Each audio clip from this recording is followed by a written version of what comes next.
Ever since I was young, I knew the world didn't welcome me. But despite everything, I believe there will come a time when I can help someone. I hope for that. One day, Kaori was in trouble, pleading with some men to leave her alone. They kept insisting, not listening to her. Yuya, though nervous, decided to step in and told them that Kaori didn't like what they were doing. The men mocked him and even tried to hurt him. Despite his fear, Yuya remembered his grandpa's words about kindness and courage. He knew he couldn't ignore someone in need, even if it meant facing danger himself. Ever since he was very young, Yuya knew that the world didn't welcome him. From constant bullying at school to harsh treatment at home, it always felt like he didn't belong. Kids at school called him fatso and ugly, making every day a challenge. His own family wasn't much better.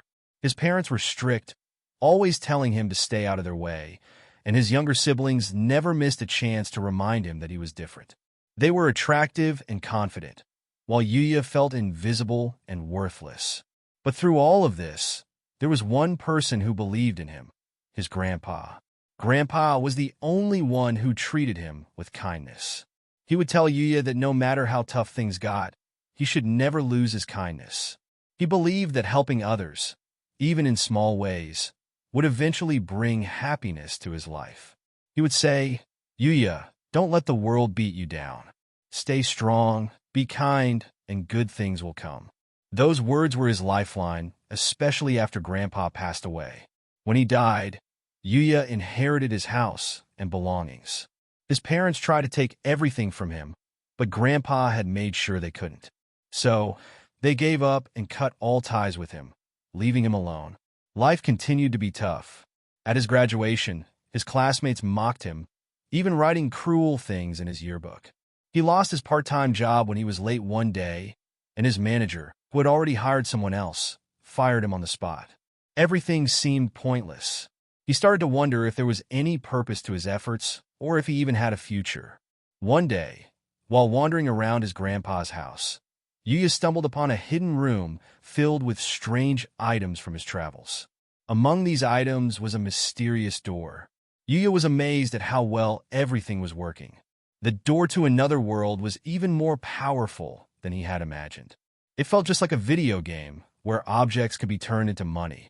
He noticed that only people he allowed could use the door, and it would appear whenever he wanted. Curious, he checked his stats, which were all at 1. He found the idea of adding bonus points to his stats exciting, especially since he got extra points for being an otherworlder and a first-time traveler. Exploring his grandpa's house, he found incredible weapons like the Omni Sword and Death Scythe, all marked with his name. Yuya realized that everything inside the fence was his to explore. He quickly learned skills like swordsmanship, and he wondered if it was because he was an otherworlder. Then monster appear near his house and tries to attack the house, but the barrier protects from the outside attack. And then Yuya tries to test his martial arts skill and weapon, then he throw the spear to the monster and kill him. Yuya shocked he killed the monster with one-shot spear. The HUD displayed his growing stats and titles, showing his progress. He tried the asset conversion, turning items like the Great Fong of the blood-stained ogre into money. In no time, he had 1,500,000 yen. The money felt real, yet it was made from other world items. It seemed perfect, like the world had finally given him a chance. At night, Yuya's body started changing, and by morning, he noticed he looked different. Since his mirror was broken and he never liked looking at himself, he didn't pay much attention to his appearance. He saw that his clothes were not right and found some new ones in the house. The royal silk pants and shirt fit him perfectly and stayed clean. He also noticed he was a bit taller than before. Yuya spent some time planting and watering his garden. As he explored, Yuya was amazed at how his life had changed. The world that once ignored him now offered many new opportunities, and he wondered what else this new reality might bring. Suddenly, a hell slime monster appeared in his garden. Yuya defeated it easily with a single strike from his spear and got a rare necklace.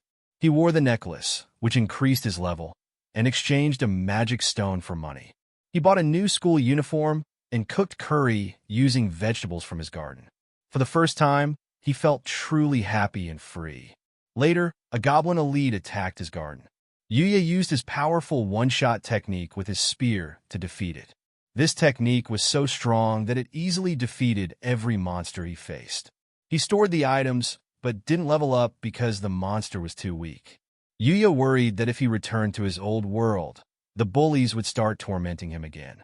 The next morning, when he went to school, everyone stared at him, thinking he was a model. His younger brother and sister, who used to bully him, were shocked by his new look. They thought he was a transfer student because he looked so different.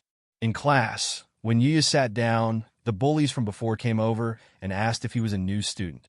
Yuya introduced himself as the same old Yuya, but they couldn't believe how much he had changed. They were stunned to see that the good-looking person in front of them was the same Yuya they once mocked. Later, Yuya checked himself in a mirror and was astonished by how different he looked. In the evening, his younger brother bullied him again, asking how he had suddenly changed. Despite Yuya's attempts to explain, his siblings continued to taunt him, calling him a useless older brother with no future. Just then, a girl named Kaori gently asked if he was truly Yuya Tenju.